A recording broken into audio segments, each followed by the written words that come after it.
Hello everyone, उम्मीद करता हूँ आप सभी लोग स्वस्थ हैं। तैयारी अच्छी चल रही है। कल से आपका आरआरबी एनटीपीसी का पेपर स्टार्ट है। ठीक है, तो आई होप आप सभी लोगों की कंप्लीट तैयारी हो रखी होगी और मॉक्स भी आपने दिए होंगे।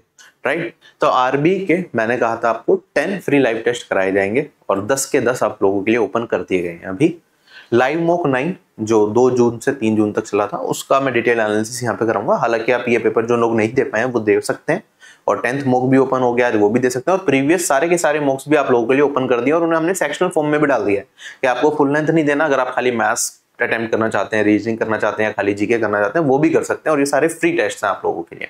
ठीक है, तो अच्छे तरीके से एनटीपीसी का पेपर दीजिए। मेरी तरफ से आप सभी लोगों को शुभकामनाएं एग्जाम के लिए। और स्टार्ट करते हैं आज का एनालिसिस। क्या सेफ स्कोर सकता है, मैथ्स के सारे क्वेश्चंस का सॉल्यूशन हम यहाँ पे देखेंगे।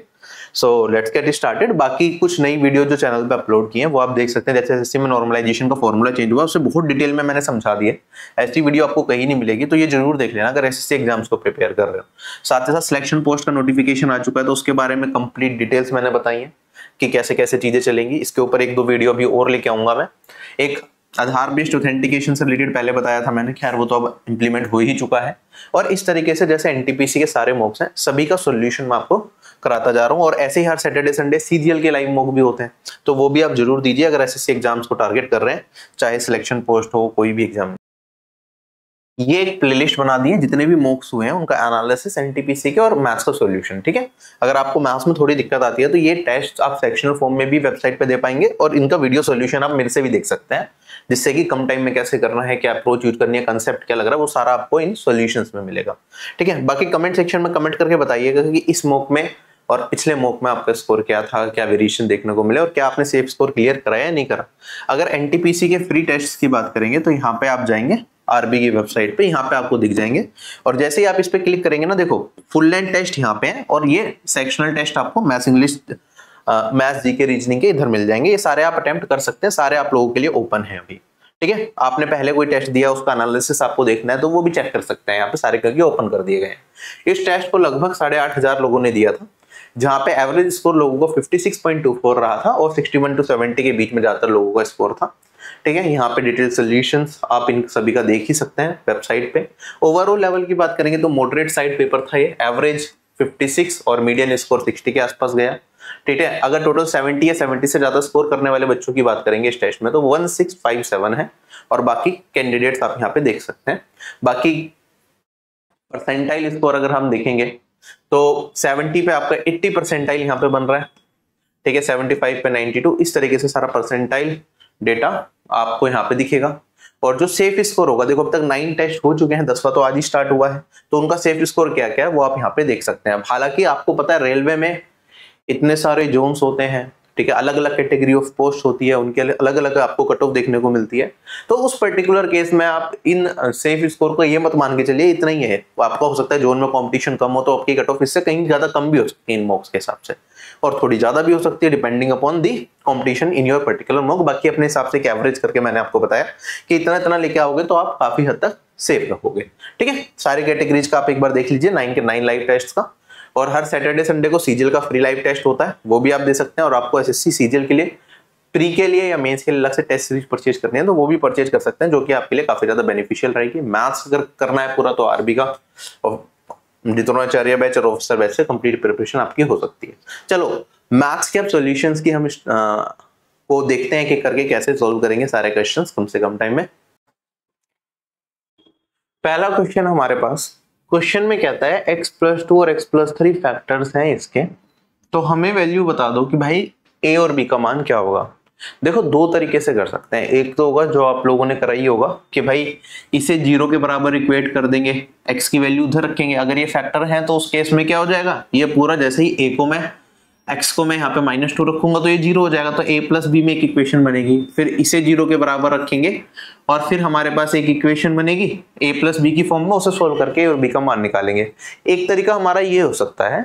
दूसरा तरीका क्या हो सकता है जो मैं डायरेक्ट आपको कराने की बात कर रहा हूँ, तो उसमें हम क्या करेंगे, इस क्वेश्चन को अगर जल्दी हमें कंप्लीट करना है, एग्जाम में थोड़ा सा दिमाग लगा लें अगर हम, तो आप ये बताओ, ये मेरे पास एक क्यूबिक इक्वेशन है, क्यूबिक इक्वेशन में कितने फैक्टर्स होते हैं, आप कहेंगे जनरली सर 3 फैक्टर्स होते हैं या 3 रूट्स होते हैं।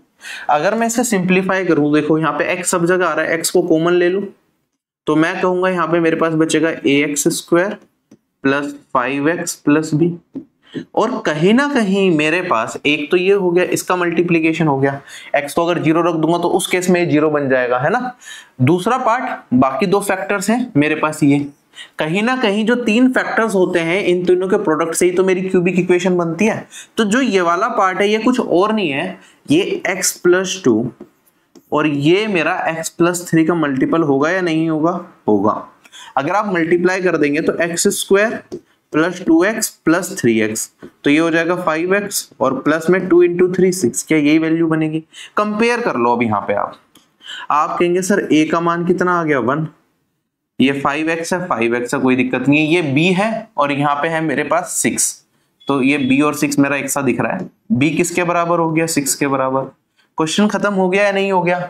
a1 और b6, कोई मेहनत नहीं लगी इस तरीके से करने की, ठीक है। अगर मेरे पास तीन फैक्टर होते हैं और क्यूबिक इक्वेशन बनती है तो तीनों फैक्टर का जो प्रोडक्ट होता है वही मेरा क्या होता है? क्यूबिक इक्वेशन के बराबर होता है। ये चीज हम पढ़ते हैं।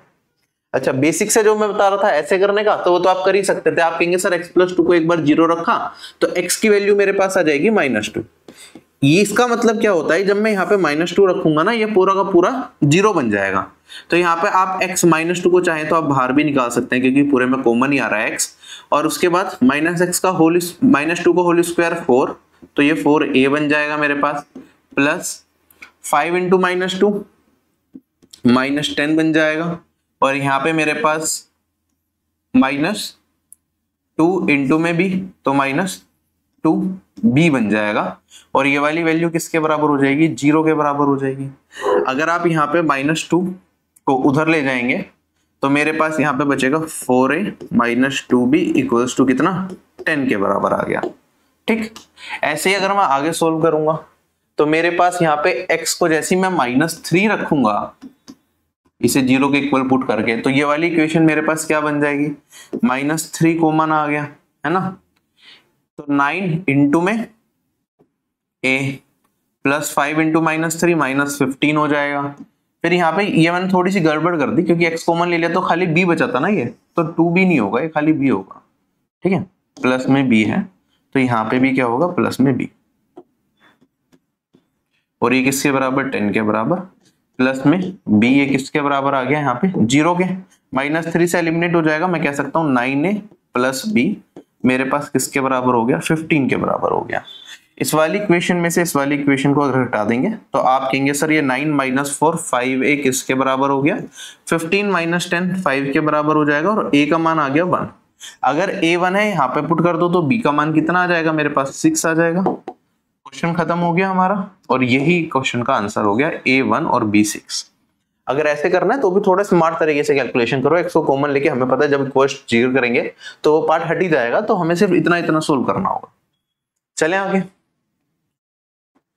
नेक्स्ट क्वेश्चन हमारे पास सिंप्लीफाई करके बताना है इसका आंसर क्या होगा। 4 ऑप्शन भी दे रखे हैं तो सीधा सीधा करेंगे। 6 - 1 दैट इज 5/3 है, प्लस में मेरे पास यहाँ पे 6/5, 3 से काटूंगा 2 तो 4/5 बचेगा, और प्लस में मेरे पास यहाँ पे 3/5 और 7 2 14 प्लस 5 19/7, यही वैल्यू आएगी।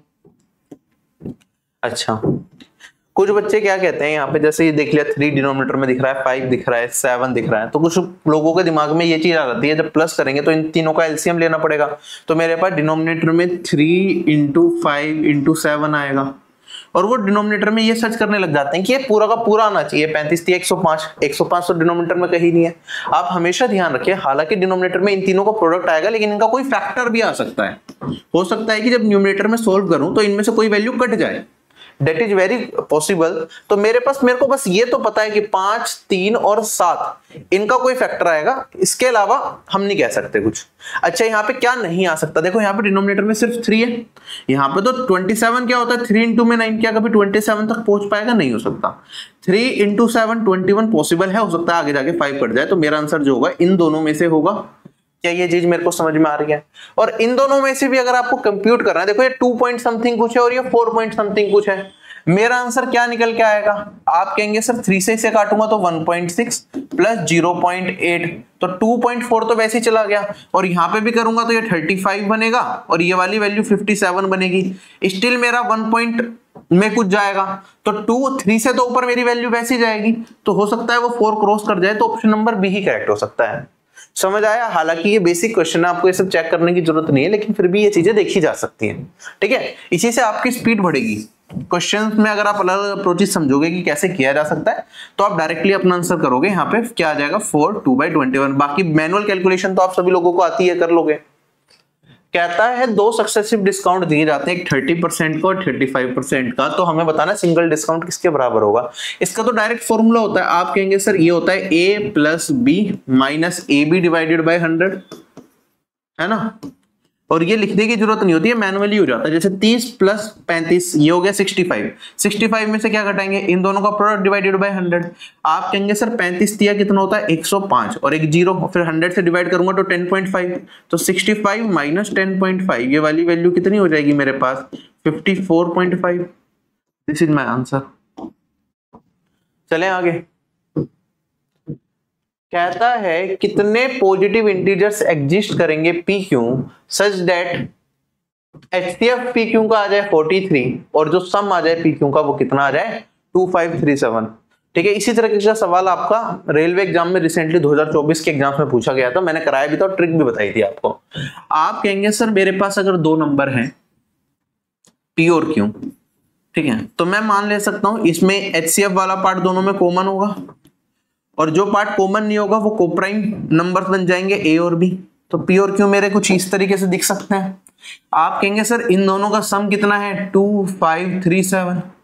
अगर मैं एचसीएफ को कॉमन ले लूं तो मेरे पास बचेगा ए प्लस बी और एचसीएफ से इधर डिवाइड कर देता हूं 2537। एचसीएफ का मान कितना दे रखा है हमें 43। अब ये पूरा का पूरा कटेगा, आपको भी पता है। पहले तो ये 5 टाइम्स जाएगा, 6 टाइम्स तो नहीं जा पाएगा। 3 में किससे मल्टीप्लाई करूं कि 7 आ जाए, आप कहेंगे सर 9 से करना पड़ेगा, कैलकुलेशन भी कुछ नहीं है। अब a प्लस बी मेरे पास कितना आया 59 आया। मेरे को ये पता है कि भाई a और b आपस में क्या है को प्राइम है, मतलब इनमें कोई भी फैक्टर कॉमन नहीं होगा, तो कौन कौन सी वैल्यू हो सकती है। आप कहेंगे सर a और b सम बनाना है 59, तो ये 1 हो सकता है, ये 58 हो सकता है। ठीक है, उसके बाद ये 2 हो सकता है और मेरे पास यहाँ पे ये वाली वैल्यू कितनी हो सकती है 57 हो सकती है, और इस तरीके से जाएगा। और एक टाइम ऐसा आएगा कि भाई ये 28 हो गया और ये वाली वैल्यू 29 हो जाएगी। ठीक है, सम 57, फिर ये 29 28 ये तो रिपीट करने लग जाएंगे। क्लियर है या नहीं है? तो मेरे पास कितनी पॉसिबल वैल्यू, जो कितने पेयर्स बनेंगे मेरे पास एक्चुअली में पी और क्यू के, तो आप देखेंगे यहाँ पे जो वैल्यू निकल के आएगी मेरे पास टोटल यहाँ पे 28 पेयर्स बनेंगे। अब ये 28 में किसी को कंफ्यूजन होगी कि बीच में भाई यहाँ पे ऐसा भी तो हो सकता है कि जो एक वैल्यू इधर रखी और एक वैल्यू इधर रखी और वो आपस में क्या हो जाए हमारे किसी पर्टिकुलर वैल्यू से कट जाए। ठीक है, ऐसा आपके मन में आ सकता है, लेकिन जब भी हमें 2 वैल्यूज का सम अगर प्राइम दे दिया ना, अगर 2 को प्राइम नंबर का सम यहाँ पे हमारे पास एक प्राइम नंबर के आसपास आ रहा है, तो कोई भी आपको कॉम्बिनेशन ऐसा नहीं मिलेगा जिसके अंदर कोई वैल्यू किसी से कट जाए। ठीक है, क्योंकि अगर कोई वैल्यू ऐसी बनती है, मान लो एक आप कहते हैं कि सर कुछ पार्ट कॉमन आ गया, चलो मान लो यहाँ पे मैंने a का कोई भी मान है, मान लो 7 है, यहाँ पे भी कुछ कॉमन आके 7 का मल्टीपल a और 7 का मल्टीपल b ऐसा कुछ बना, या xy मान लो कि भाई ये वाली वैल्यू किसी एक कॉमन मल्टीपल 7 आ गया, इधर भी कोई कॉमन मल्टीपल आ गया, तो जब आप इन दोनों का सम करोगे तो ये 59 आपको बनाना है। 59 का एक प्राइम नंबर है, तो वो प्राइम नंबर क्या होगा, ये तो अपने आप से कटता है या 1 से कटता है, तो वो 7 से तो कट ही नहीं सकता, मतलब कोई भी पार्ट कॉमन आ नहीं सकता अगर यहाँ पे जो सम है वो प्राइम दे रखा हो। ये कंसेप्ट आप याद रख लीजिएगा। तो इसके इस तरह के केस में जब यहाँ पे प्राइम बन जाए और हमें नंबर ऑफ पेयर्स बताने हो, तो डायरेक्ट तरीका हमारा क्या होता है, हम कहते हैं हमारे पास कितने पेयर्स बनेंगे, ये होता है जो वैल्यू दे रखी है प्राइम नंबर, इसमें से 1 घटा दो और डिवाइडेड बाय 2 कर दो, तो ये वाली value 58 divided by 2 that is 29। ये हमारा आंसर आएगा। एक सेकेंड,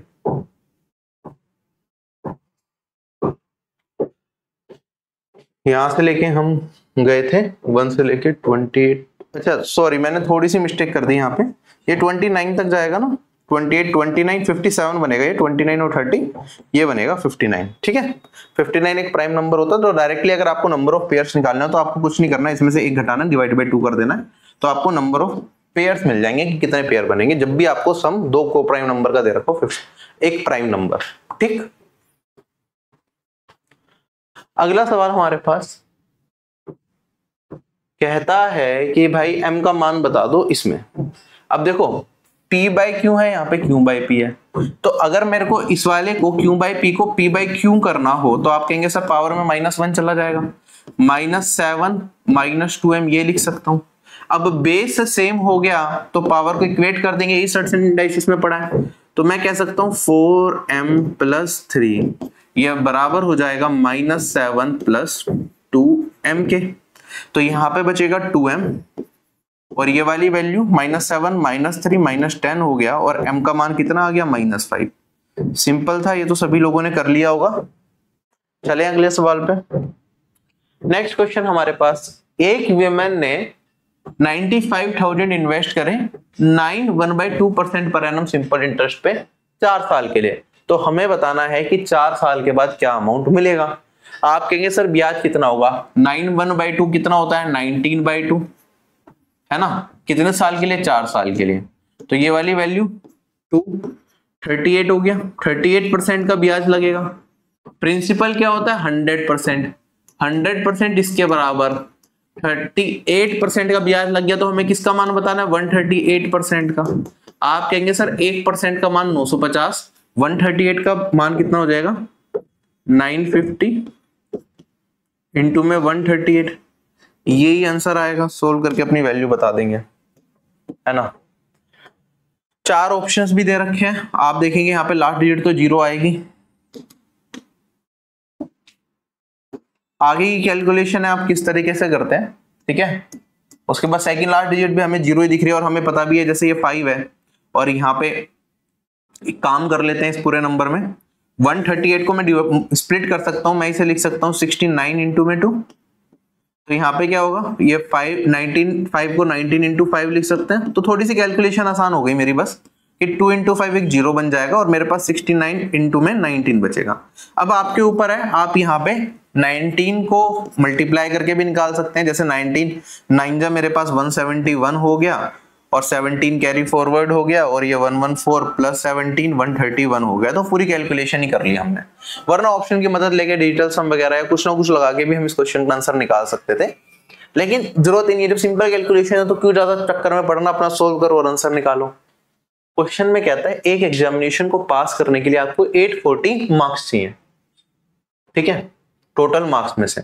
सोनल के 774 मार्क्स आए, लेकिन फेल हो गई 5% से, तो आप कहते हैं सर 5% नंबर और मिल जाते तो पास हो जाती, 5% मिल जाते इसमें तो इतना ही बन जाता, तो इसमें से ये घटा दूंगा तो 5% मार्क्स के बराबर आ गया। 5% किसके बराबर, 840 में से 772 घटा दो, तो ये वाली वैल्यू मेरे पास 28 + 40 68 हो गया 5% मार्क्स। हमें बताना है कि मैक्सिमम मार्क्स एक स्टूडेंट कितना स्कोर कर सकता है, तो वो तो 100% कर सकता है।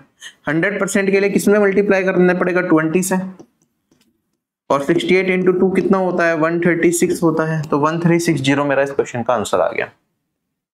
अगला सवाल हमारे पास कहता है 13 sin a - 12 = 0, तो आप इस पूरे का मान बता दो कि क्या होगा। ठीक, कैसे सोल्व करेंगे आप इसे, देखो जनरल तरीका तो हमारा यही है, आप कहेंगे सर sin a निकाल लूंगा, 12 उधर जाएगा 13 नीचे, तो 12/13 आ गया sin a, ठीक है।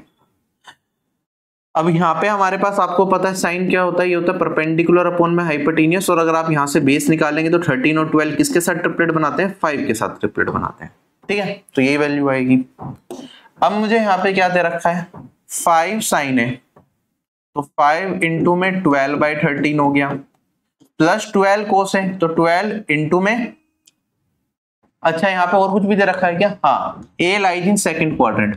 भाई सेकंड क्वाड्रेंट की अगर मैं बात करूं, ये होता है फर्स्ट जिसमें सब पॉजिटिव होते हैं। सेकंड क्वाड्रेंट में क्या होता है, साइन और कोसेक तो मेरे पॉजिटिव होते हैं, बाकी सारे क्या होते हैं नेगेटिव होते हैं। तो जब 12 cos a की बात कर रहा हूं, तो उस केस में क्या हो जाएगा, cos नेगेटिव होगा।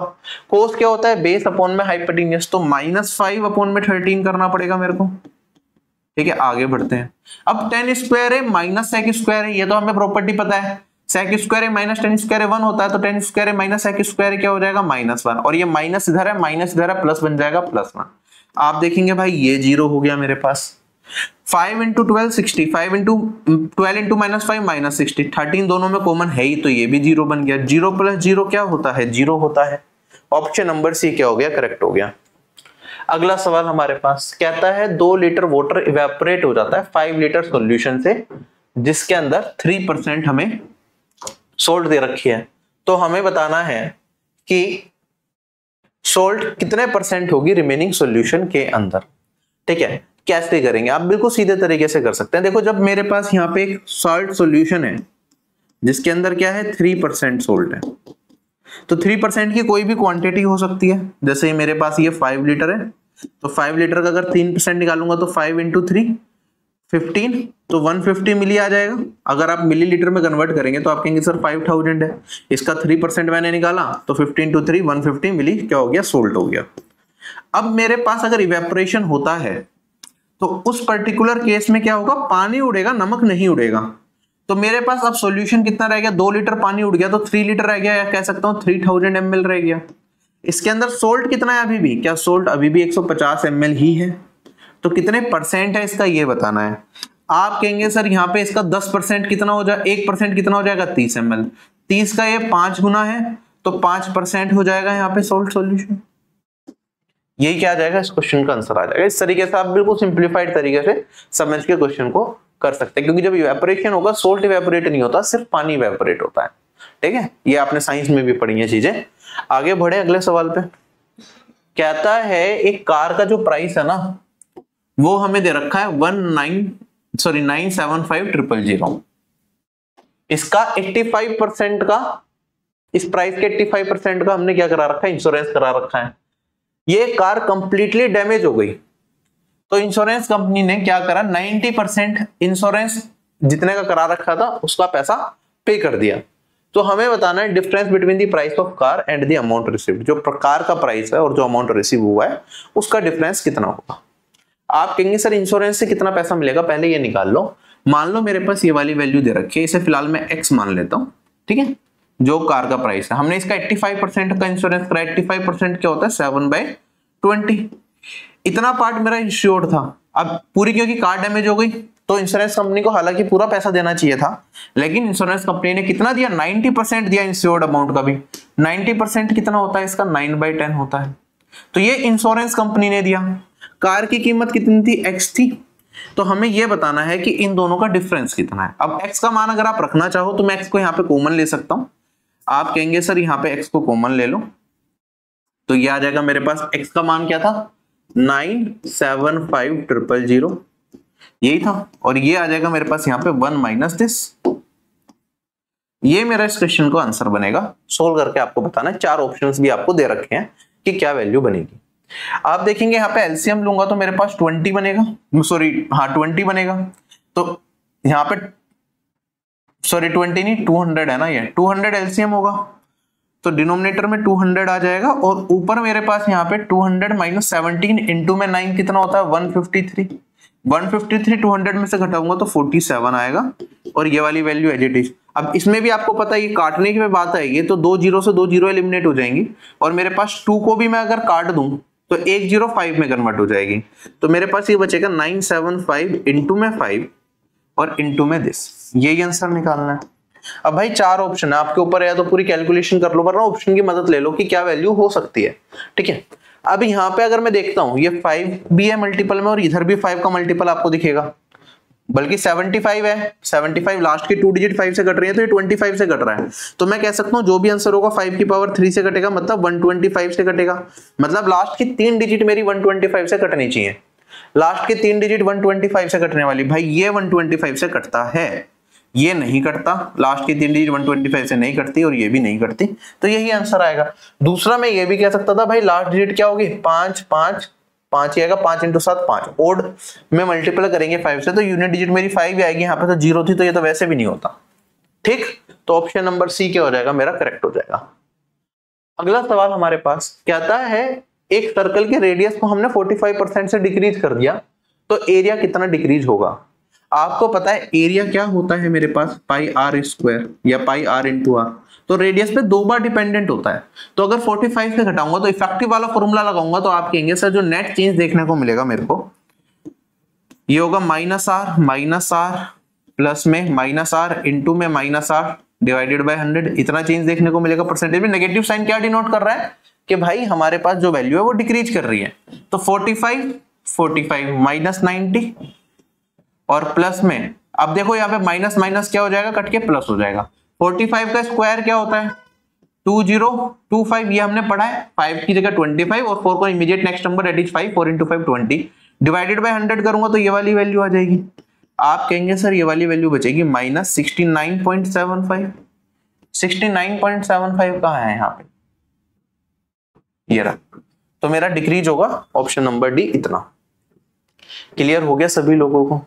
बेसिक से अगर आप रेशियो मेथड से करना चाहते थे तो 45% का डिक्रीज हुआ तो कितना रह गया रेडियस, आप कहेंगे सर ये रह गया अपने आप का 55%। 55% क्या होता है 11/20 और 2 बार ऐसा हुआ है क्योंकि रेडियस 2 बार आ रहा है तो 11/20। तो ये मेरा क्या हो जाएगा new area divided by old area. आप यहाँ पे सोल्व करेंगे तो 121 डिवाइडेड बाय 400 आएगा। तो कितना डिक्रीज हो गया 400 पे, ये हो गया 279 डिक्रीज कितने पे 400 पे। अगर 100 पे करना होगा तो आपको डिवाइडेड बाय क्या करना पड़ेगा 4, यहाँ पे भी 4 से डिवाइड करूंगा तो मेरे पास ये वाली वैल्यू कितनी आएगी 6 जा 9 जा 3/4%। ठीक है, इस तरीके से भी देखा जा सकता है। अगला सवाल हमारे पास कहता है दो पॉजिटिव नंबर का जो प्रोडक्ट है वो 0.5 है। एक नंबर अगर 1/18 है दूसरे नंबर के तो हमें बता दो दोनों नंबर्स क्या होंगे। तो पहले नंबर को मान लेता हूं x है तो दूसरा नंबर क्या हो जाएगा 1/18x हो जाएगा और इनका प्रोडक्ट आ गया 0.5।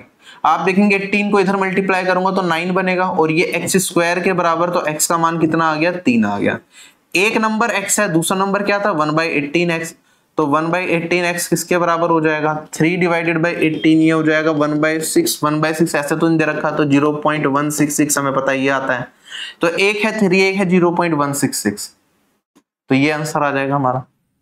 हालांकि 3 भी एक ही ऑप्शन में था तो ऑप्शन नंबर बी जैसे हमने 3 निकाला था तब भी हम मार्क कर सकते थे। कहता है इस फिगर को ऑब्जर्व करो और ट्रेपीजियम का एरिया बताओ। एंगल पी क्यू आर हमें क्या दे रखा है 90 दे रखा है। अगर मैं फिगर को ध्यान से देखता भी हूं तो भाई पैरेलल कौन सी साइड दिख रही है, ये वाली साइड और ये वाली साइड आपस में पैरेलल दिख रही है। एरिया ऑफ ट्रेपीजियम क्या होता है सम ऑफ पैरेलल हाफ इनटू में सम ऑफ पैरेलल साइड्स इनटू में हाइट। अगर मैं देखूं हाफ इनटू में सम ऑफ पैरेलल साइड्स क्या है 9 + 8 और इनटू में हाइट। हाइट क्या होगी, आप इस ट्राइंगल को अगर ध्यान से देखें तो 15 और 9 किसके साथ ट्रिपलेट बनाते हैं 12 के साथ बनाते हैं। 15 हाइपोटेन्यूस है मेरी तो ये हो जाएगा 12, 2 से काटूंगा 6, 17 6 102। यही मेरा इस क्वेश्चन का क्या हो गया आंसर हो गया। नेक्स्ट क्वेश्चन हमारे पास कहता है एक ग्रुप है 25 स्टूडेंट्स का जिनका एवरेज है हमारे पास 36। एक ने ग्रुप को छोड़ दिया जिसकी वजह से क्या हो गया रिमेनिंग स्टूडेंट्स का एवरेज इंक्रीज हो गया और वो बन गया हमारा 37.5। अब एक दूसरा स्टूडेंट ग्रुप को ज्वाइन कर लेता है जिसकी वजह से एवरेज जो है मेरा ड्रॉप हो जाता है। अब कितना हो गया है 37.2 हो जाता है। तो हमें एवरेज मार्क्स बताने हैं जिस स्टूडेंट ने ग्रुप को ज्वाइन किया। अगर आप ध्यान से देखें तो स्टार्टिंग में जो स्टेटमेंट दे रखी थी वो फालतू की थी। क्यों, क्योंकि भाई पहले 25 स्टूडेंट थे, एक छोड़ के गया फिर 24 हो गए, फिर एक जुड़ गया फिर 25 हो गए हैं। हमें जो वो लास्ट में जो बच्चा जुड़ा उसका बताना है। तो आप कहोगे सर उससे पहले अगर मैं देखूं जब एक बंदा छोड़ के चला गया तो मेरे पास कितने स्टूडेंट्स रह गए 24 रह गए, उनका एवरेज कितना है 37.5 है।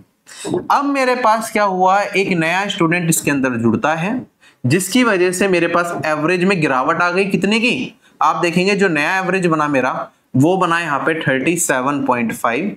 तो यहाँ पे क्या हो गया एवरेज में गिरावट आई है। आप चाहें तो इसमें एलिगेशन लगा के इस क्वेश्चन को कर सकते हैं कि भाई मैं मान लेता हूं जो नया बच्चा है उसकी एवरेज एज क्या होगी, ये रही होगी x।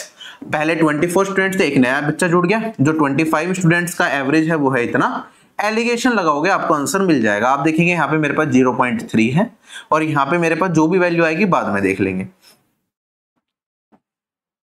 अच्छा, अब हमारे पास यहाँ पे 1:0.3 को रिप्रेजेंट करता है, तो 24 रेशियो किसे रिप्रेजेंट करेगा, 0.3 से मल्टीप्लाई कर दूं तो ये वाली वैल्यू आ जाएगी मेरे पास 7.2।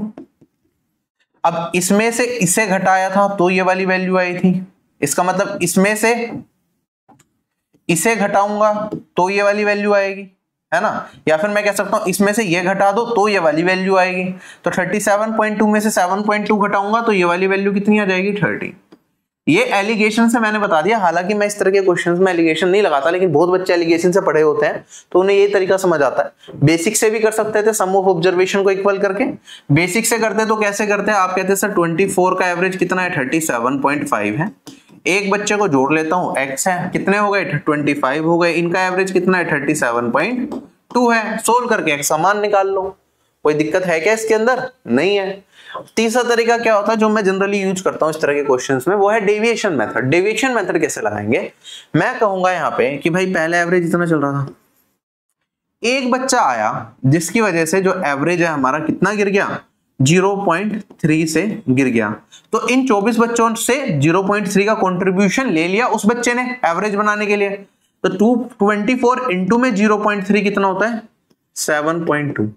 जो नया बच्चा होगा उसका जो एवरेज से उसकी वैल्यू कितनी होगी, 7.2 कम होगी, तभी इन्होंने 7.2 का कंट्रीब्यूशन दिया, तब जाके नया एवरेज बना मेरा। तो नए एवरेज में से 37.2 में से मैं 7.2 को घटा दूंगा तो वैल्यू आ जाएगी 30। एग्जाम बेस्ड अप्रोच मैं तो इसे ही मानता हूं जिसमें आप डायरेक्टली ये चीज करते हैं, ठीक है, उसमें और कुछ आपको लिखना ही नहीं होता। कहता है कि कितनी ब्रिक्स लगेंगी, अगर एक ब्रिक की मेजरमेंट है 36 इंटू में 15 इंटू में 8, एक दीवार बनाने में जिसकी डायमेंशंस हमें ये चाहिए, और कहता है कि 10% wall is filled with motor.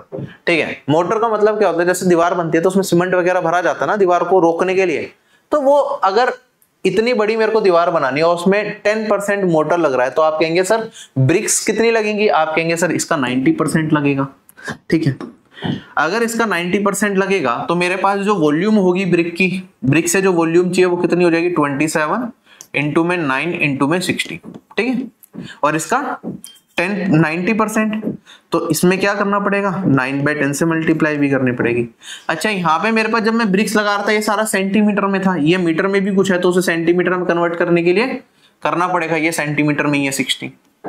अब ये सारा सेंटीमीटर में कितनी ब्रिक्स की जरूरत पड़ेगी, आप कहेंगे सर n। दोनों साइड वॉल्यूम को इक्वल कर दिया, क्वेश्चन सोल्व करके अपना आंसर बता दो क्या रहेगा आप इस क्वेश्चन में।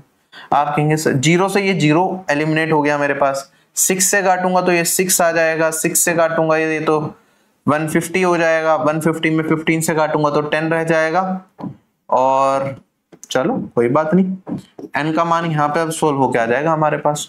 9 इंटू 27 तो 243 होता है, और ये 3 जीरो है, 1000 है, और डिवाइडेड बाय मेरे पास आ गया 8। आपके ऊपर है, या तो आप क्या करो 8 से काट दो तो आप कहेंगे सर ये आएगा 125, जो कि 5 का क्यूब होता है, तो मेरा आंसर 5 के क्यूब का मल्टीपल होगा। 5 के क्यूब से कटने वाली संख्या ये तो है, ये लास्ट की 3 डिजिट 5 क्यूब से नहीं कट रही, लास्ट की 3 डिजिट 5 क्यूब से नहीं कट रही, लास्ट की 3 डिजिट यहाँ पे भी 5 क्यूब से कट रही हैं 125 से, तो इन दोनों में आंसर हो सकता है मेरा होगा, तो अगर मैं ये चीज देख रहा हूं।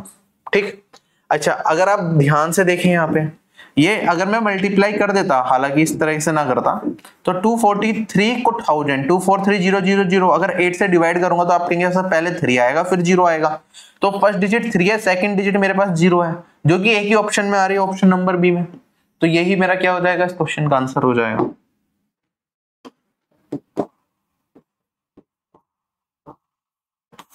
चलें आगे, अगला सवाल हमारे पास, एक डाइस को 2 बार फेंका गया और जो सम अपीयर हुआ वो हमारे पास 9 अपीयर होता है, तो हमें बताना है कि भाई प्रोबेबिलिटी क्या होगी कि एटलीस्ट एक बार मेरा दोनों डाइस में से 3 आया हो। अगर आपको सम बनाना है, देखो डाइस जब मैं फेंकता हूं तो उसमें कितने नंबर्स होते हैं, आप कहेंगे सर 6 फेसेस होते हैं, तो 6 नंबर्स आ सकते हैं एक डाइस में, डेट इज 1 2 3 4 5 6। ऐसे अगर मैं दूसरा डाइस करूंगा तो उसके अंदर भी 6 नंबर्स आ सकते हैं।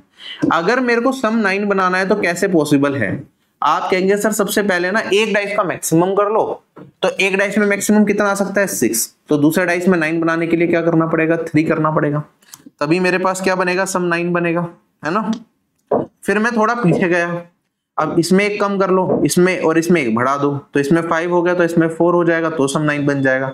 अब इसमें एक घटा दो, इसमें एक बढ़ा दो, तो आप देखेंगे तो रिपीट कर गया पैटर्न, इसमें 4 घटाया तो इसमें 5, फिर इसमें एक और घटाऊंगा तो 3 और इसमें आ जाएगा 6, फिर इसमें एक और घटाऊंगा तो 2 और इसमें एक बढ़ाऊंगा तो बढ़ ही नहीं सकता इसमें एक, तो 4 ही केस है मेरे पास जब सम 9 बन सकता है। और हमारे पास अगर 4 केस आए हैं तो एटलीस्ट किसी में भी दोनों डाइस में से एक में भी 3 आ जाए, वो कितने केसेस बने 2, तो टोटल सम आने के कितने केसेस हैं 4 9 आने के, तो उनमें से हमें बताना है कि 3 एटलीस्ट एक डाइस में है, वो उसकी प्रोबेबिलिटी बता दो। तो फेवरेबल आउटकम 2 हो गए, टोटल आउटकम 4 हो गए, प्रोबेबिलिटी कितनी हो गई 1/2 हो गई। ठीक, प्रोबेबिलिटी बहुत डिटेल में आपको पढ़ा रखा है, ये तो बहुत बेसिक क्वेश्चन था, ये सब चीजें आपको आनी चाहिए। कहता है हमारे पास एक पोल है जिसके अंदर एक तो स्टील का पोर्शन है और एक वुडन पोर्शन है on top of the steel portion. तो मैंने क्या करा है यहाँ पे देखो भाई, ये स्टील बना लिया और यहाँ पे इसके ऊपर क्या कर दिया एक वुडन पोर्शन बना दिया, कुछ इस तरीके से ही फिगर दे रखी है। पॉइंट ए ग्राउंड पे है जो कि 100 मीटर दूर है बेस ऑफ द पोल से। तो अगर ये पोल का बेस है तो इससे 100 मीटर इधर जाऊंगा तो यहाँ पे कह रहा है कि पॉइंट ए दे रखा है। Angle of elevation from point A to the top S of the wooden portion, जो ये वुडन पोर्शन है इसका टॉप का पॉइंट दे रखा है हमें एस, इसका एंगल ऑफ एलिवेशन हमें दे रखा है यहाँ पे 60 डिग्री। आगे कहता है जो angle of elevation from A to top R of the steel portion, जो स्टील पोर्शन का टॉप है ये, इसे क्या रखा है कि ये पॉइंट है आर, और इसका जो एंगल ऑफ एलिवेशन दे रखा है ये हमें दे रखा है यहाँ पे 45 डिग्री। बस लैंग्वेज में क्वेश्चन को बड़ा बना रखा और कुछ नहीं। हमें बताना है वुडन पोर्शन की हाइट कितनी होगी, हमें ये वाला पोर्शन बताना है, ठीक है, आर से एस का। कैसे करेंगे आप कहेंगे जब भी इस तरह के क्वेश्चन सोल्व करना हो सबसे पहले छोटे वाला एंगल लेते हैं, सबसे छोटा एंगल जो बन रहा हो हमारे पास। तो हमें ये 45 डिग्री या 100 दे रखा, 45 डिग्री में क्या होता है हमारे पास, अगर ये 90 है सामने परपेंडिकुलर और बेस इक्वल होते हैं, तो ये 100 है तो ये भी कितना हो जाएगा मेरे पास, ये वाली दूरी भी हो जाएगी 100, है ना। ये 100 ये 100। अच्छा अगर बड़े वाले ट्राइंगल को कंसीडर करूं मैं तो आप कहेंगे सर एंगल 60 है, 60 में क्या होता है ये 1 रेशियो होता है और हाइट होती है √3 रेशियो, तो आप कहेंगे सर ये वाली वैल्यू हो जाएगी 100√3, अगर वो 100 था। मेरे को वुडन पोर्शन निकालना है तो आप कहेंगे सर 100 को कॉमन ले लो, मेरे को क्या करना पड़ेगा टोटल हाइट में से स्टील वाली हाइट हटा दो तो वुडन पोर्शन की हाइट मिल जाएगी। 100√3 माइनस 100 है तो 100 को कॉमन ले लिया, 100√3 माइनस 1। अच्छा √3 की फॉर्म में नहीं दे रखा, पॉइंट में दे रखा है। √3 क्या होता है 1.732। आप कहेंगे सर 0.732 बचेगा, 100 से मल्टीप्लाई करूंगा तो 73.2, यही आंसर आएगा, ठीक है। अगला सवाल हमारे पास, सुहास को एक डिस्टेंस कवर करना है between point A and be in 7 hours if he travels at the speed of 104। ए और बी पॉइंट की दूरी सुहास कवर करता है 7 घंटे में अगर वो चलता है 104 किलोमीटर/आवर की स्पीड से। तो टोटल डिस्टेंस आप निकाल सकते हैं कि भाई ये वाली दूरी कितनी होगी, है ना। आगे कहता है पहले 4 घंटे, अच्छा वो ट्रेवल कर सकता है, कैन लिखा हुआ है, ठीक है। अगर वो पहले 4 घंटे चलता है 118 किलोमीटर/आवर की स्पीड से, तो हमें बताना है एवरेज स्पीड क्या होगी उसकी रेस्ट ऑफ द जर्नी की, अगर वो डेस्टिनेशन पे 8 घंटे में पहुंचना चाहता है from the start of it journey, ठीक है। तो आप कहेंगे सर टोटल जर्नी उसे कितनी कवर करनी है, 7 इंटू में 104 ये डिस्टेंस है। अब वो कहता है कि कर क्या रहा है, वो पहले 4 घंटे तो ट्रेवल करेगा 118 की स्पीड से, तो 4 इंटू में 118। अब वो बाकी की जर्नी जो है, सॉरी टोटल जर्नी वो 8 घंटे में कंप्लीट करना चाहता है, तो बचे कितना टाइम, 8 में से 4 घटा दोगे तो 4 घंटे ही बचे। तो हमें बताना है ये 4 घंटे किस स्पीड से चलेगी जर्नी कवर हो जाए, तो टोटल डिस्टेंस मतलब कवर कर ले। तो ये मान लिया मैंने, x सोल्व करके x का ही मान बताना है। अगर आप देखेंगे तो कैलकुलेशन बहुत ही ज्यादा आसान है, 4 दोनों जगह है, यहाँ पे काटूंगा तो ये 26 आ जाएगा। 26 इंटू में 7 माइनस 118 करना है, 4 ऑप्शन दे रखे हैं यूनिट डिजिट, हालांकि 7 6 जा 42, 2 में से 8 घटाऊंगा तो 4 आएगा मेरे पास। जो भी आंसर होगा यूनिट डिजिट 4 वाला वो आंसर होगा, that is option number A, यही हो सकता है, ठीक। चलें आगे, बिल्कुल भी कैलकुलेशन नहीं करनी पड़ी हमें, बस पढ़ना ध्यान से था क्वेश्चन को कि पहले 7 घंटे दे रखा था और लास्ट में 8 घंटे। कहता है 4a equals to 5b equals to 6c, a plus b plus c का मान दे रखा है, a square plus b square plus c square, बता दो क्या होगा। 4 ऑप्शन दे रखे हैं। अच्छा, अगर मैं इसे सिंप्लीफाई करता हूं, ये ऑप्शंस भी हैं हमारे पास। जब भी हमें इक्वल्स टू दे रखा हो तो अगर मेरे को रेशियो निकालना हो a ratio b ratio c, तो हम कहते हैं a किसके बराबर हो जाता है, b के कोफिशिएंट और c के कोफिशिएंट को मल्टीप्लाई कर दो। 6 5 का कितना हो गया 30। b निकालना है तो a और c के कोफिशिएंट को मल्टीप्लाई कर दो, 6 4 जा 24। और अगर c निकालना है तो a और b के कोफिशिएंट 4 5 जा 20, और अगर 2 से डिवाइड कर दूंगा तो 15 रेशियो 12 रेशियो मेरे पास कितना आ गया 10। अच्छा, इन सब का सम इसके बराबर दे रखा है तो मैं इसे x की फॉर्म में लिख सकता हूं भाई। ये 15x 12x और ये 10x मान लिया तो 22 और ये 37x हो गया, किसके बराबर 74√2 के बराबर, और x का मान आ गया मेरे पास 2√2। अच्छा, जब मेरे को a square plus b square plus c square करना है तो भाई 15x square plus 12x square plus 10x square करना होगा। तो मेरे को भाई x स्क्वायर को कॉमन ले लूं मैं, तो x स्क्वायर किसके बराबर हो गया 8 आ गया। तो मैं कहूंगा मेरा आंसर जो होगा वो होगा 8 इंटू में 15 square plus 12 square plus 10 square, यही आएगा वैल्यू। अब यूनिट डिजिट चारों ऑप्शन में 3 ऑप्शन की डिफरेंट है, तो आप चाहें तो यहाँ पे यूनिट डिजिट ट्राई कर सकते हैं, और मैं कहूंगा मेरा आंसर 8 का भी मल्टीपल होगा। चारों ऑप्शन में 8 का मल्टीपल कौन कौन सा ऑप्शन दिख रहा है, क्या ये 8 का मल्टीपल है, नहीं है भाई, यूनिट डिजिट ही ओड है।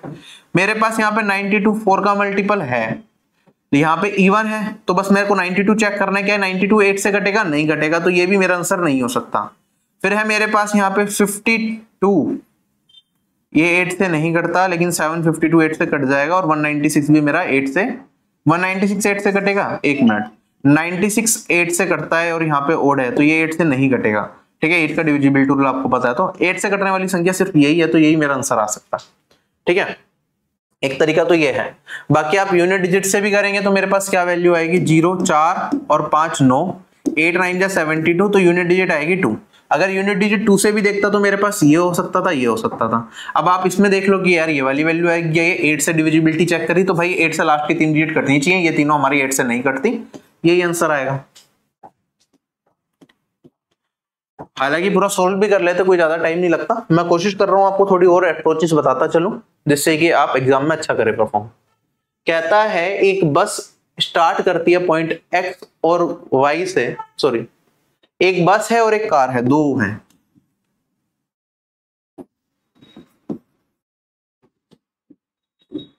बस एक्स पॉइंट से स्टार्ट करती है और कार एक वाई पॉइंट से स्टार्ट करती है, एक दूसरे की तरफ इन दोनों को जाना है। स्पीड दे रखी है 60 और 50।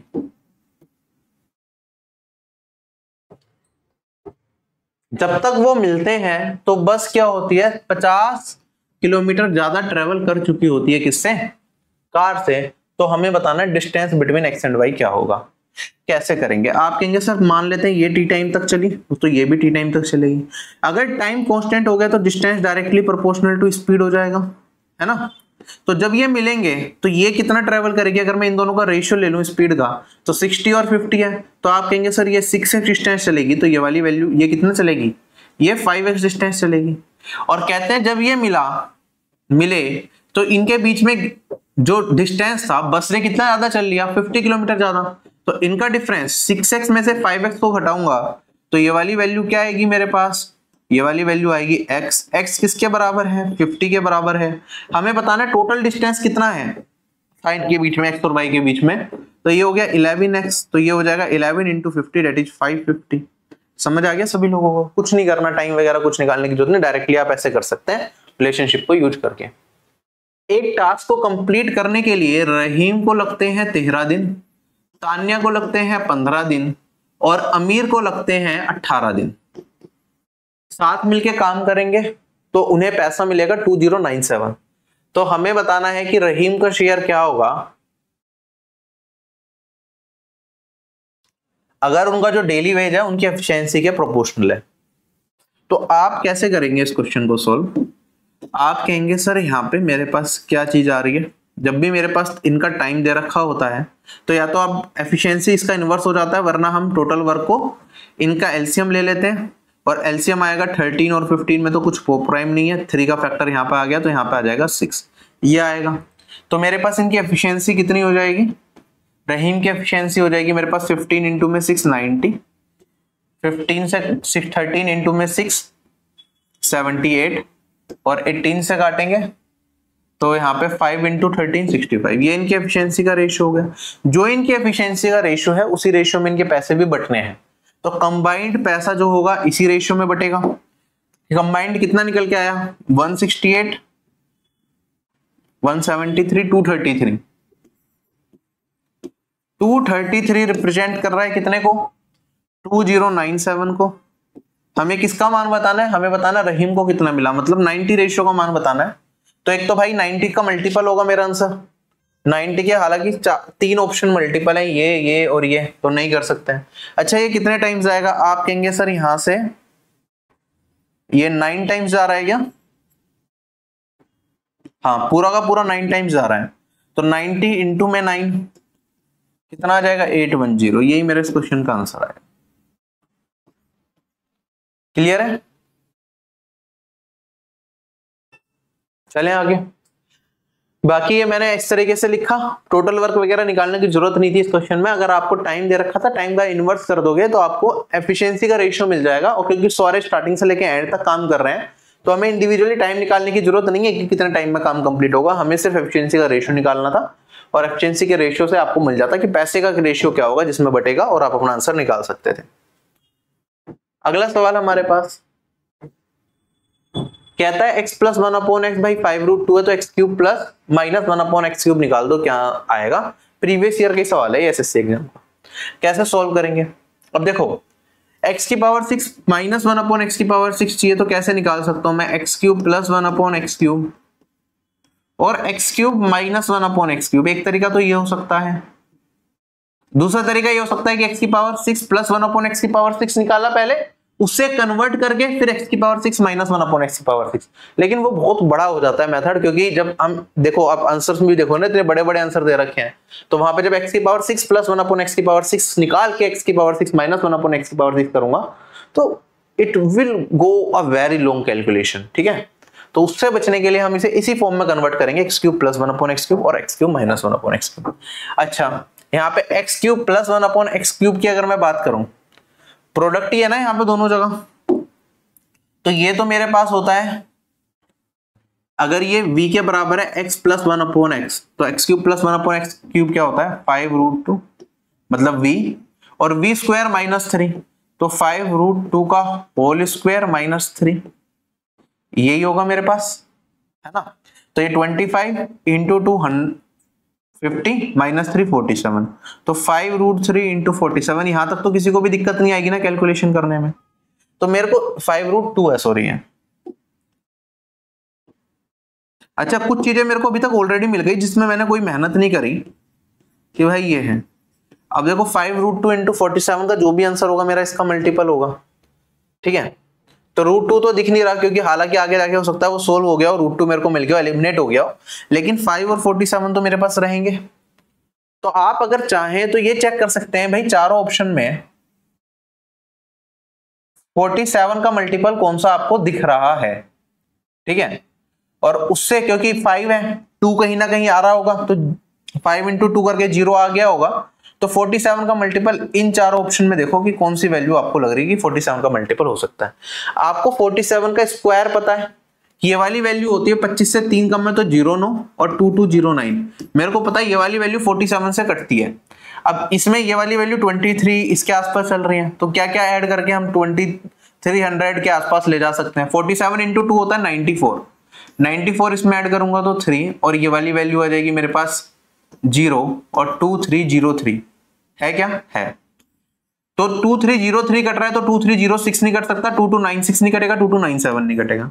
तो मेरा आंसर यही आएगा। मैंने अभी कोई कैलकुलेशन नहीं करी, मैं बस आपको एक अप्रोच समझा रहा हूं कि हमें अगर स्टेप्स पता हो ना कि भाई ये इसका मल्टीपल होगा तो आप चेक कर लो, अगर आपको लगता है कि आप जल्दी कर सकते हैं ये काम। ठीक है, हालांकि अगर आप पूरा ही सोल्व करना चाहते हैं तो पूरा भी मैं सोल्व करके दिखा दूंगा, कोई दिक्कत नहीं है।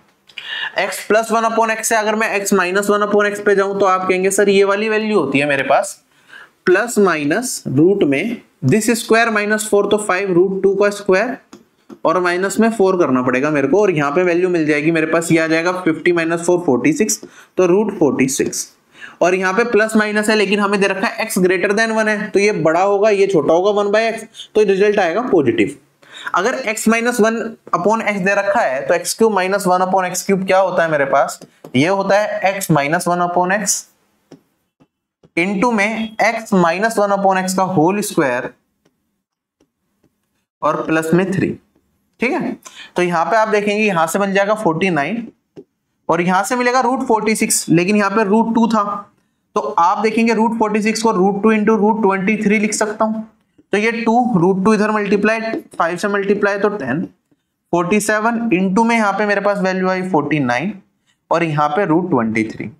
अच्छा 47 और ये 49 को मल्टीप्लाई करना है, तो बहुत आसान है ये तो भाई, 48 + 1 48 - 1, 48 का स्क्वायर क्या होता है 2304, मन में स्क्वायर वाली ट्रिक वाली वीडियो देखी है तो, और उसमें से एक घटा देंगे तो मेरे पास ये वाली वैल्यू आएगी 2303, है ना, उसके बाद एक 0 और √23। ये मैंने पूरा सोल्व करके आपको दिखाया, इसमें भी हमने स्क्वायर ट्रिक का इस्तेमाल किया जो हम सीखते हैं। कहता है एक सर्कल का जो सर्कमफ्रेंस है ना वो बराबर है perimeter of an equilateral triangle, तो हम कह सकते हैं 2πr किसके बराबर हो गया, circumference of a circle, perimeter क्या होता है 3 इंटू में साइड। कहता है अगर रेडियस सर्कल का मेरे पास 42 है तो length of side of equilateral triangle बता दो। अब देखो 2 × 22/7 रेडियस कितना होता है मेरे पास 42 और ये 3a है, सोल्व करके आंसर बता देंगे। आप कहेंगे सर यहां से काटेंगे 6 जाएगा, 3 से काटूंगा 2, 88, ये आ गया मेरे पास साइड। ठीक, चले आगे। 11 का मल्टीपल आपके दिमाग में आ रहा होगा जब ये वैल्यू देखी होगी, लेकिन चारों ऑप्शन 11 का मल्टीपल है तो नहीं कह सकते डायरेक्टली। अब ये सवाल कुछ बच्चे ने हो सकता है गलती कर दी हो जल्दबाजी में, कहता है 5 sin थीटा + 12 cos थीटा 13 के बराबर है, तो 5 sin थीटा - 12 cos थीटा का मान बता दो। ठीक है, इसमें हमें क्या करना पड़ेगा, देखो यहां पे ये प्लस में है, यहां पे ये माइनस में है। अगर आप देखें यहाँ पे 5, 12 और 13 क्या बनाते हैं, ट्रिपलेट बनाते हैं।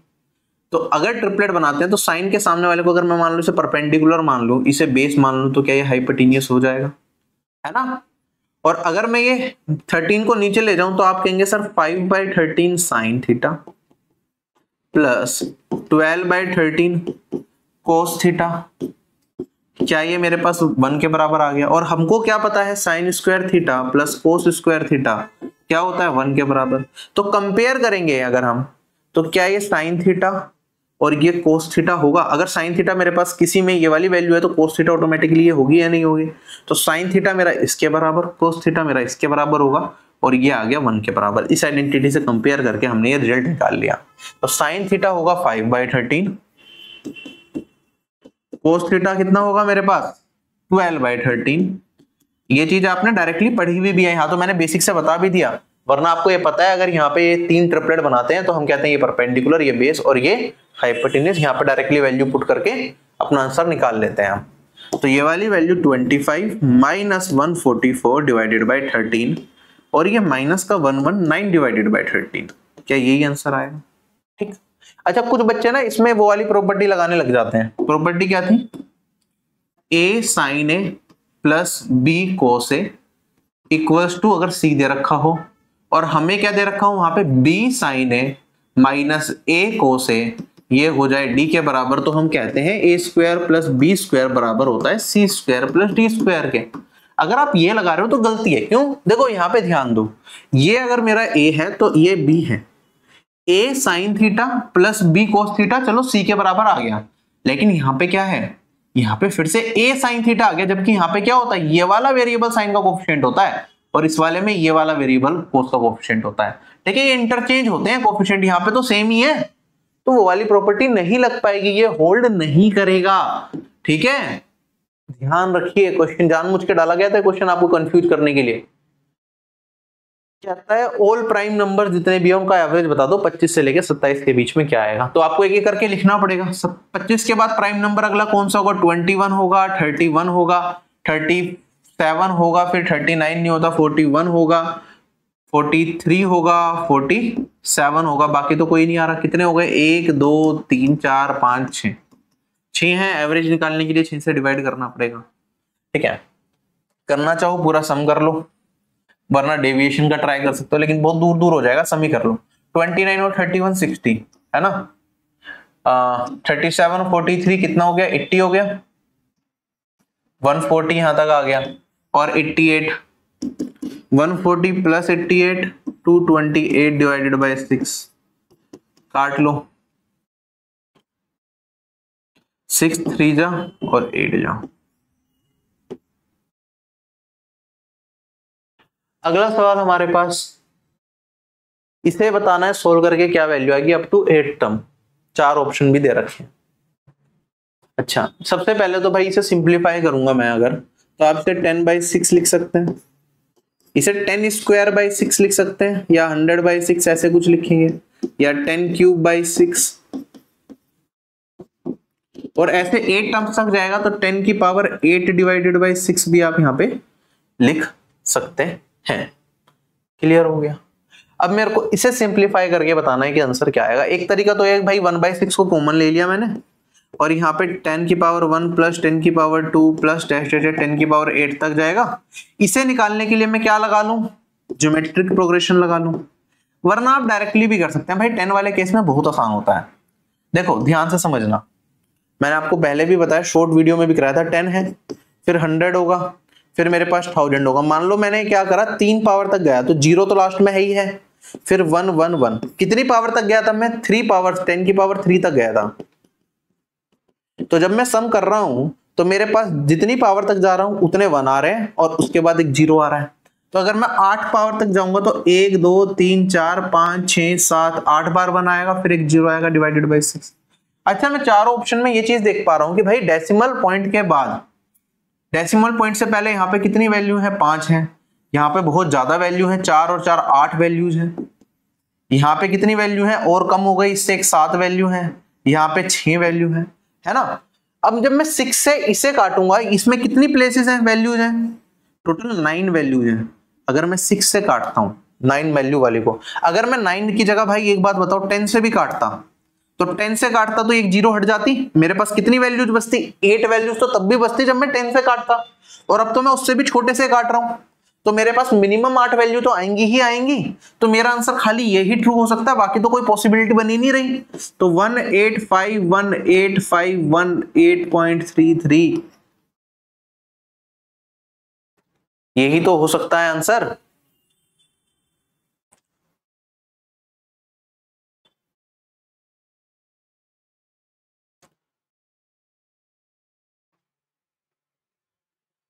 ठीक है, बाकी एक्चुअली में यही आ रहा है या नहीं आ रहा, ये हमें देखना पड़ेगा।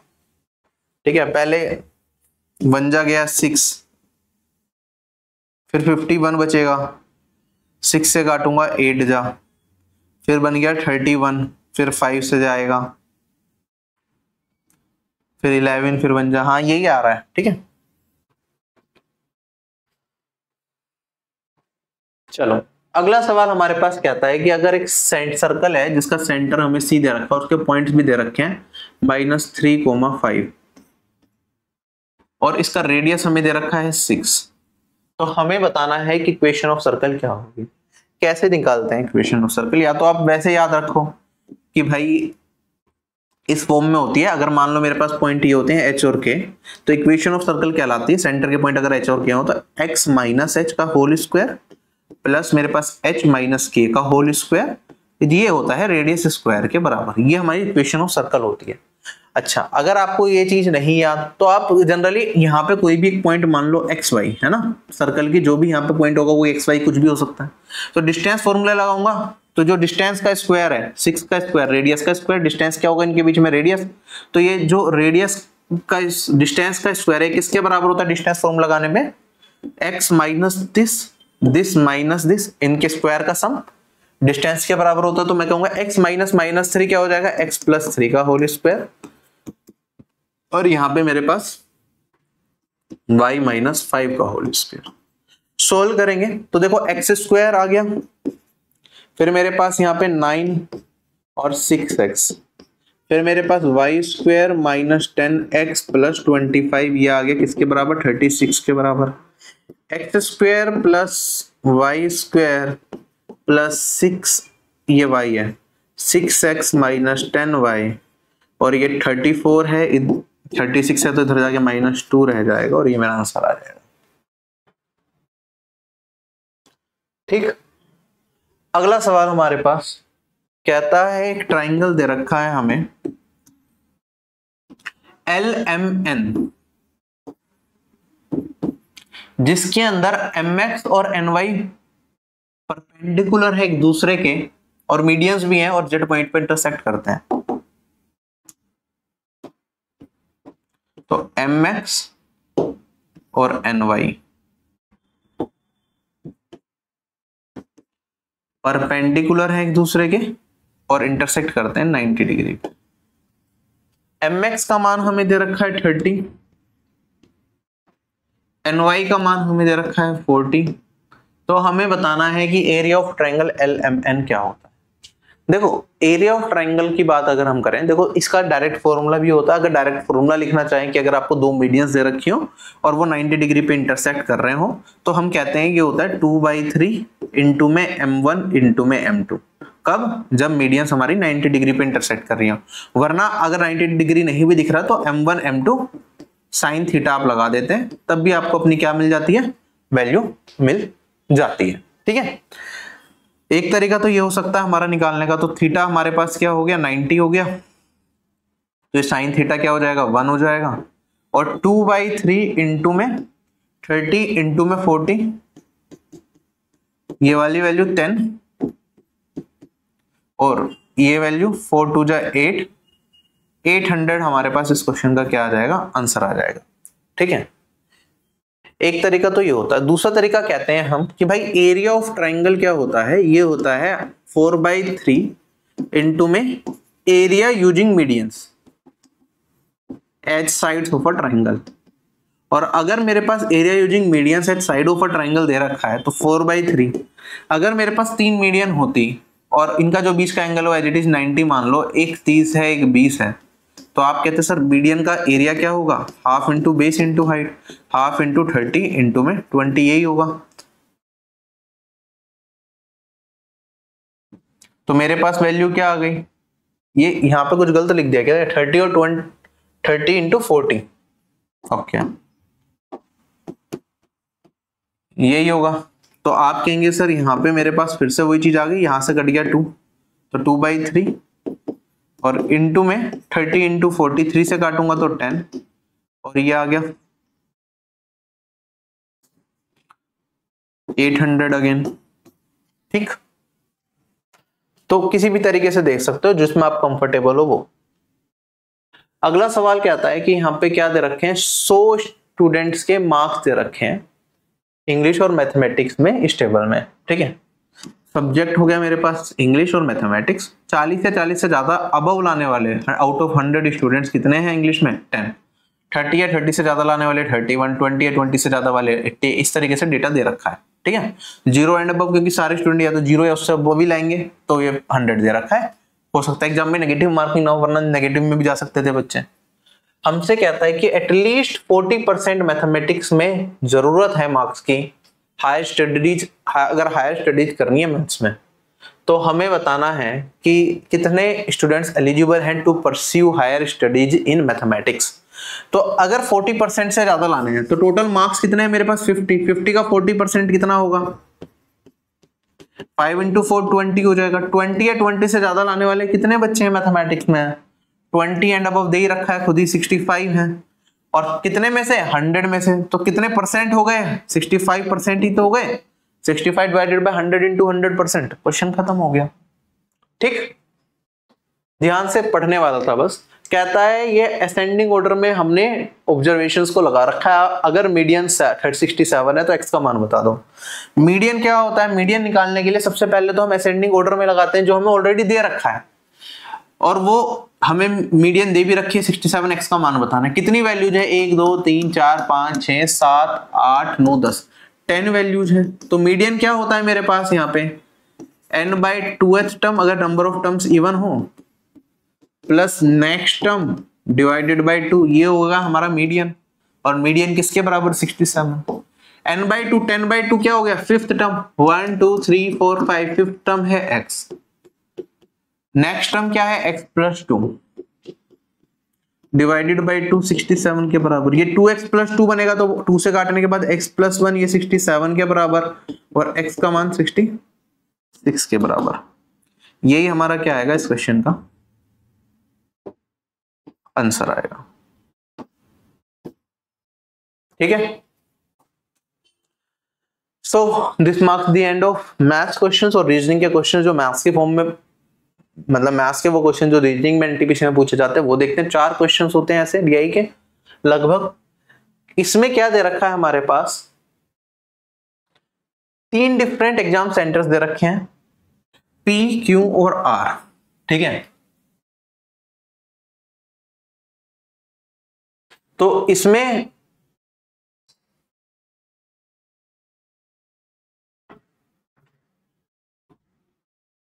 टोटल डिनोट्स दी टोटल कैंडिडेट्स अप्लाइड। अच्छा ठीक है, जब कोई भी एग्जाम के लिए आप अप्लाई करते हो तो इन 3 सेंटर पे बच्चों को ऑप्शन दिया गया था कि आप किस पे अप्लाई करना चाहो। तो उसमें कितने लोगों ने अप्लाई किया पी एग्जाम सेंटर से 2016 में, वो है इतना, क्यू से इतना और आर से इतना, कुछ इस तरीके से डेटा। और कितने लोग एक्चुअली में एग्जाम में अपीयर हुए वो यहाँ पे प्रेजेंट से दिखा रखा है। अब जितने लोगों ने अप्लाई किया और जितने प्रेजेंट हुए इनका डिफरेंस निकाल दूंगा तो मेरे को ये पता चल जाएगा भाई कितने लोग एब्सेंट हुए। मतलब अगर इसमें से इसे घटाऊंगा तो 2016 के अंदर पी इंस्टीट्यूट से कितने लोग, पी एग्जाम सेंटर पे कितने लोग एब्सेंट हुए, जो एग्जाम देने नहीं गए, वो आ गया आपके पास 45 - 42 3। कुछ इस तरीके का डेटा हमें दे रखा है।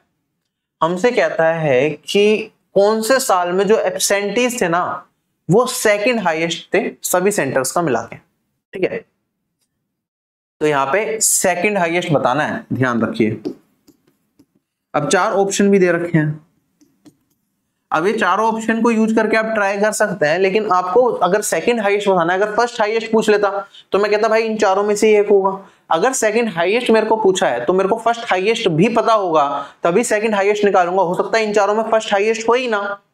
ठीक है, फर्स्ट हाईएस्ट बचा हुआ कोई ईयर हो, क्योंकि यहाँ पे 5 ईयर दे रखे हैं, तो मेरे को सारा ही डेटा निकालना पड़ेगा, उसमें से सेकंड हाईएस्ट निकालूंगा तभी आंसर बता पाऊंगा। क्योंकि इन चारों में अगर मैंने निकाला और सेकंड हाईएस्ट इन चारों में से निकाल लिया तो पता चलेगा जो फर्स्ट हाईएस्ट में इन चारों में से मान के चल रहा था, जो एक ईयर छूट गया वो मेरा फर्स्ट हाईएस्ट बन जाए। ठीक है, तो अभी मेरे को सारे एब्सेंटीज निकालने पड़ेंगे एक एक करके। तो ये थोड़ा सा कैलकुलेटिव सवाल बन गया। जैसे यहाँ पे 3 आया और यहाँ पे 11 14 और 5 14 + 5 कितना हो गया 19।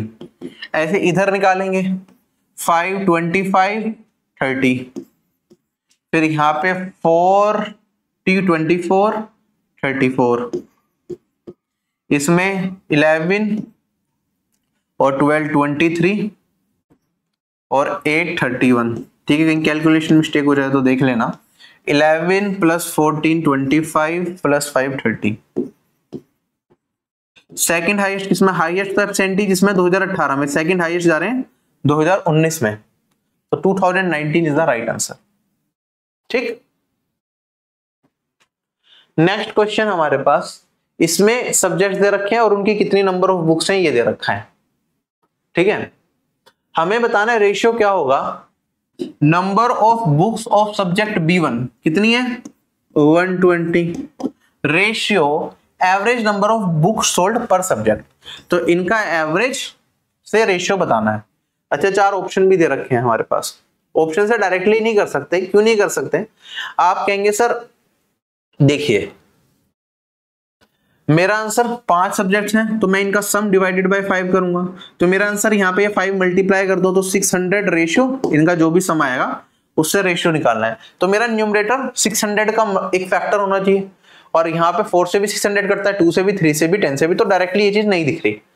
हालांकि मेरे को ये चीज पता है जब आप एवरेज निकालोगे ना, ठीक है, अगर आप एवरेज निकालते 120 150 150 120 120, जो वैल्यू आएगी एवरेज की वो 120 से 150 के बीच में आएगी। क्या आएगी, ये वाली वैल्यू मेरे पास यहाँ पे ये 120 था, ये वाली वैल्यू 120 से 150 के बीच में आएगी। तो अगर 120 आ जाती तो 1:1 होता, और 150 हो जाएगी तो 4:5 हो सकता है 30 से काटने के बाद। तो ये लगभग मेरा इससे कितना ज्यादा हो गया 25% ज्यादा हो गया लगभग मैक्स टू मैक्स, ठीक है, जबकि 25% ज्यादा भी नहीं जा पाएगा, ठीक है। तो 150 तो तब आता जब सारे 150 होते तो 4:5 तो तब बनता, लेकिन सारे 150 नहीं है तो ये नहीं हो सकता। ये तो भाई इसका 2 गुना से भी ज्यादा हो गया, ये नहीं हो सकता। ये इसका 1.5 गुना से भी ज्यादा हो गया, इंक्रीज मेरा यहाँ पे 66% का हो गया, जबकि मैं कह रहा हूँ मैक्सिमम इंक्रीज 25% का पॉसिबल था, ठीक है, और 25 से कम ही होगा, 25 भी नहीं होगा, तो ये भी नहीं हो सकता। तो आंसर यही होगा 10:11।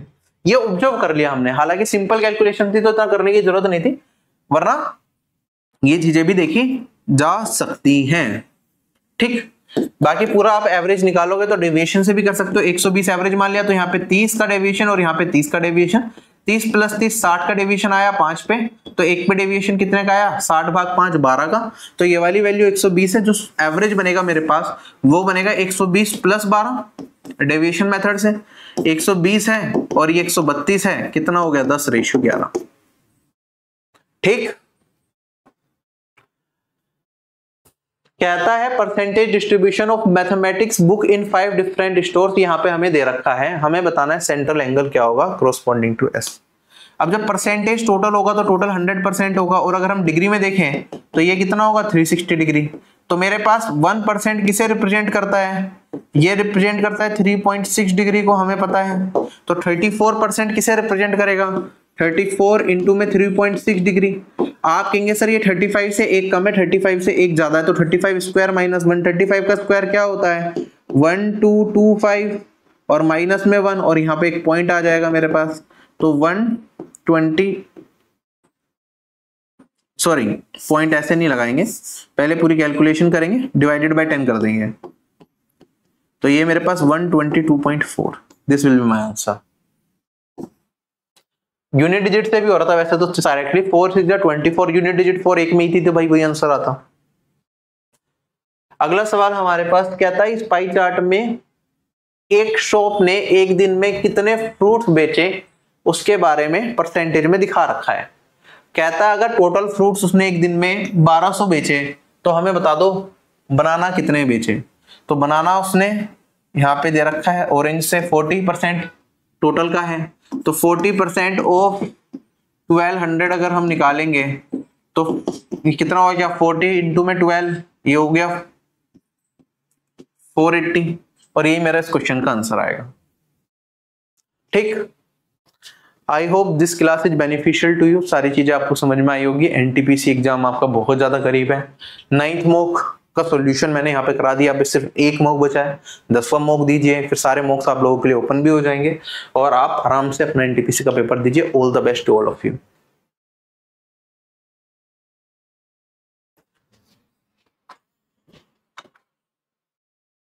क्या आप एसएससी एग्जाम्स की तैयारी कर रहे हैं और कंफ्यूज्ड हैं कैसे प्रिपरेशन करें? देखो कोई भी कॉम्पिटिटिव एग्जाम अगर आपको निकालना है तो सबसे जरूरी है आपका उसमें हार्ड वर्क, उसके बाद right strategy and right guidance. मैं Shubham Jain, ex GST inspector, जिसने अपने 7 साल के टीचिंग करियर में लाखों बच्चों को ट्रेन किया और उनकी ड्रीम जॉब तक पहुंचने में मदद करी है। मैंने खुद एसएससी सीजीएल एग्जामिनेशन को फर्स्ट अटेम्प्ट में निकाला था, तो I know the best method जिससे कम से कम टाइम में अपन प्रिपरेशन तक कर सकते हैं। आप लोगों के लिए लेके आया हूँ ऑफिसर बैच, एक ऐसा बैच जिसमें बेसिक्स टू हाई लेवल सारी चीजें आपको कराई जाएंगी। मैथ्स में उसमें मैं खुद पढ़ाता हूँ, साथ ही साथ आपको उसमें एक दिया जाता है टारगेट ग्रुप, जिसमें आप डेली बेसिस पे आपको टारगेट दिए जाएंगे, आपको वो फॉलो करने हैं और आप लिमिटेड टाइम के अंदर अपने कोर्स को कवर कर सकते हैं। साथ ही साथ एक डाउट ग्रुप भी होगा जिसमें मैं खुद अवेलेबल रहूंगा, आप कोई भी क्वेरी अपने डायरेक्टली मुझसे पूछ सकते हैं और अपनी सही गाइडेंस में प्रिपरेशन को आगे ले जा सकते हैं। डिस्ट्रैक्शन फ्री एनवायरनमेंट में आप अपनी कंप्लीट तैयारी करेंगे तो आपके सिलेक्शन के चांसेस ज्यादा बढ़ेंगे। साथ ही साथ कोई भी चीज आप पढ़ते हैं तो उससे रिलेटेड टेस्ट वहां पे अवेलेबल रहते हैं, जिससे आप अपनी परफॉर्मेंस को एनालाइज कर पाएं। प्री और मेंस की टेस्ट सीरीज कोर्स के साथ आपको मिलेगी। इसके साथ साथ आपके लिए एक एड ऑन भी है, जो लोग स्टेट एग्जाम्स की प्रिपरेशन करते हैं, जैसे जिसमें हिंदी पूछा जाए, स्टेनोग्राफी की कुछ बच्चे प्रिपेयर कर रहे होते हैं या फिर कंप्यूटर कुछ एग्जाम्स में पूछा जाता है, तो उसकी क्लासेस भी हमने ऑफिसर बैच के अंदर इंक्लूड कर दिया है, मैथ्स, इंग्लिश, जीके, रीजनिंग के साथ साथ। तो एक कोर्स में आपकी कंप्लीट प्रिपरेशन हो जाएगी। आप लोगों के लिए एक ऑफर भी है, अगर आप एग्जाम 10 कोड यूज करेंगे तो आपको 10% का डिस्काउंट मिल जाएगा ऑफिसर बैच के ऊपर। अगर आप इंडिविजुअल सब्जेक्ट के कोर्सेज लेना चाहते हैं तो these are also available at very affordable prices, तो आप you can enroll in those courses as well. Jai Hind.